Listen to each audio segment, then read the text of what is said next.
the back line in uncomfortable situations. And I think because those front three are so narrow and they're willing to send their fullbacks or their wingbacks forward very early. So I think sometimes it was just a little bit of overload, and I think that's why we end up having to kind of pin them back and playing a little bit more direct than probably would have wanted to. But it was just what the game needed in the moment.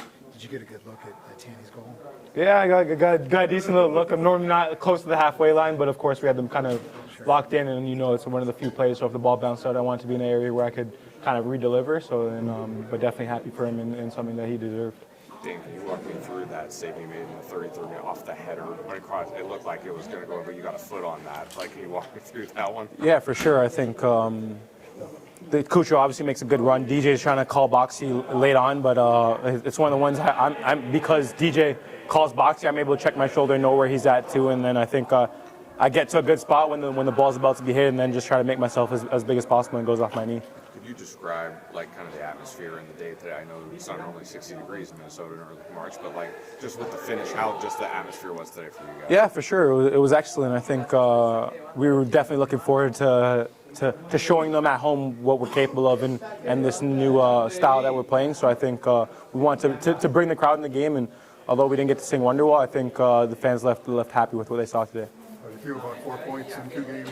Yeah, I think obviously you want to stay undefeated as long as possible. You want some of those. You want obviously as much wins as possible though too. But I think if you would have took 4 points from the first 2 games, most guys would have said yeah. How do you think you guys have adapted to this new high press style? Yeah, I think obviously we've won the ball in good areas and created chances off it. And I think it's been a nice full commitment from the guys in front to really commit to it. What do you feel just about the commitment to go 94 minutes, 94-26? I think is one of the factors to keep fighting all the way in front of us. Yeah, for sure. I think it was definitely something that I talked about last week with giving up the late goal after we conceded. I think, of course, we scored in extra time, but I feel like we kind of felt like we had the 3 points and we're happy with that. And we kind of got punched in the mouth late by Austin, and they kind of made something of it. So I think, of course, the crowd stuck with us the full game as well, and we were able really to kind of push in those, especially in those last few minutes. I think, and we rewarded them for that.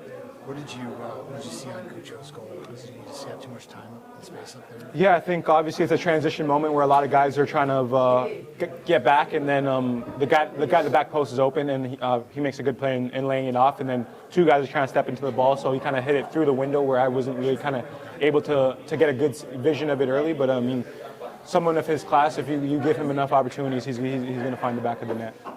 Talk maybe about your back four and all this added to that back four, Joel Trapp and Sonny Dotson. They're defending today? Yeah, for sure. I think obviously Joel's played there a little bit in the past, but I think he's adapted very well to the position, and we had a lot of comfort of the other guys that played there. We played a lot of games together last year, so we have that connection of knowing each other, and I think Joe's done brilliantly, and I think the connection between Mickey and Joe being able to speak Spanish to each other, I think obviously helps, and I think, of course, Will's rotations, his leadership, and just being in the right spot to really kind of help the back line. And I think Boxy, I think especially today, did a great job of stepping in and winning a lot of those balls because their 10s were really dropping, and we said that we're going to go in and press them. So I think winning those balls in the midfield really helped put the pressure on the guys in front of them. It looks like you're playing the ball on the ground more. How comfortable are you feeling with the ball at your feet this year? Yeah, for sure. I think it's something that I was always comfortable with. I think from growing up, the system I played was mostly on the ball, but I think the way Adrian asked me to play was a little bit more direct, maybe than I personally might have wanted. But you got to follow what the coach says. So I think I'm very comfortable in those situations, and I think it's just continuing to build those connections and be willing in some of those moments. Accept that we might lose the ball, but that's going to be okay because that's going to be the style that we're going to play similar to Columbus. I think, of course, we won the ball a lot of areas today, but they didn't stop their style because that's what they're willing to live and die by. Thanks.